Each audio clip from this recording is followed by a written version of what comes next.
at every single event, and I'll just text them, or if I'll see them on the range, hey Aaron, can I get a new 60? Boom, it's in my locker that afternoon. And you know, with mine too, they do a little bit, they shave a little bit down off the back side, so it's not a stock wedge that they just pull out. He's got to do a little bit of grinding, and it's in my locker, like I said, that afternoon. Or if I let him know the week before, it'll be in my locker Monday morning when I get to the golf course. So you know, you're stealing my thunder. So this is just your warm-up routine, Graham, right? Correct. This is just going out before you play a competitive round. Exactly. What's the difference between your warm-up routines and practice? So I would probably do basically this same sort of thing once I get to a pitching wedge and start hitting full shots. If it was a practice session, then I start actually hitting shots and trying to work the ball and maneuver the ball, especially when it's windy. You know, when I'm warming up on a day where we're expecting a lot of wind, I'll hit a lot more flooded shots, you know, kind of draws. You know, if I got a crosswind, like from the left, sorry, I'll look this way a bit too. I try to generally work the ball into the wind at all time. You know, the ball lands a lot softer, especially on the PGA Tour. The majority of our greens are super firm. Pins are tucked every single day. You know, you hear about Sunday pins, but Thursday pins are tough out there too. I'll guarantee you that.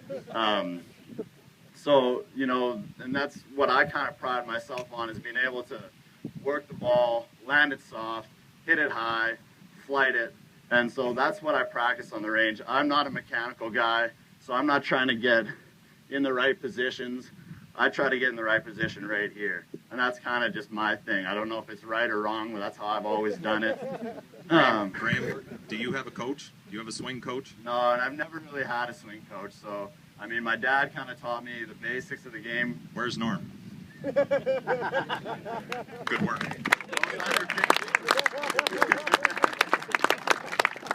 But, I mean, like, I learn a lot from just watching guys. And that's what's cool. I play with the best players in the world every single week. And, you know, maybe you'll see a guy practicing on the chipping green and he's hitting this shot that I'm like, man, how do you do that? Like, how do you actually hit that shot? Like, what's the technique that you use? And then you learn that way. And I've just always believed that if I shouldn't really take lessons from a guy that I can beat. That's kind of I seem to be running into that same problem.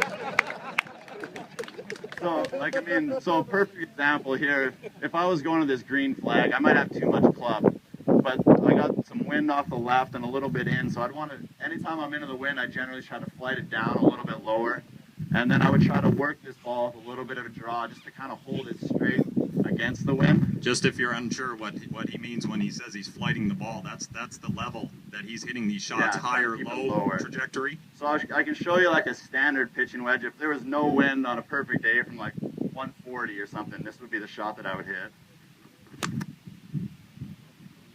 But you can see how the wind is getting that. And there's, you know, when that hits the green, there's going to be a lot more side spin, and that's just going to get further and further away from the hole. So what I would do, if I had this, especially if this is a left pin, I'd always kind of try to draw it into a left pin. But I would, into the wind, with a left to right wind, I'd play the ball a little further back in my stance, and almost kind of try to trap the ball, hit it lower with a little draw.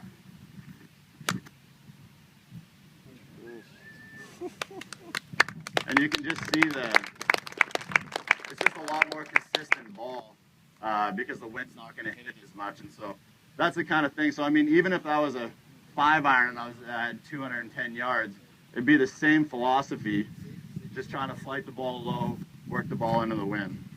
So we've talked just a moment here about the difference between practice and warm-up. When you're out warming up before a round, what's the last thing you do before you go out to the tee? What do you take to the tee from your warm-up sessions? I like to just tomahawk the drive, and then this one, did it fall? That's my last thing I do when I leave the range. I won't leave until I absolutely hammer one with my driver. We're gonna see that here soon. And as soon as I do, I pick it up and I say, let's go. All right, so let's get into some of your tournaments. You've played 19 events this year, starting over in Hawaii, West Coast, make your way across. 5 top 10s. Congratulations. Thank you. You get to the golf course on Monday, Tuesday, practice rounds or pro-ams, practice rounds. Who do you like to play your practice rounds with? Yeah, I kind of bounce around. I play quite a bit with David Hearn, who's another Canadian out here. I play with Weirzy when we can. Mike Weir. Mike Weir. I play with Colt Nost. James Driscoll's a good buddy of mine. That's from college, right? No, we never played together, James Okay. and I. We just kind of become friends. We see each other in the gym quite a bit. He's kind of a gym rat, so... Yeah, you look pretty good these days. Thanks. Spending some time there. A little more like effort, Carl you can come close. Peterson, Timmy Heron. You know, I get along with a lot of the guys pretty good. And, I mean, sometimes I'll set up practice rounds with guys the night before with texts or whatever. And, I mean, sometimes I'll just go to the first tee first thing in the morning,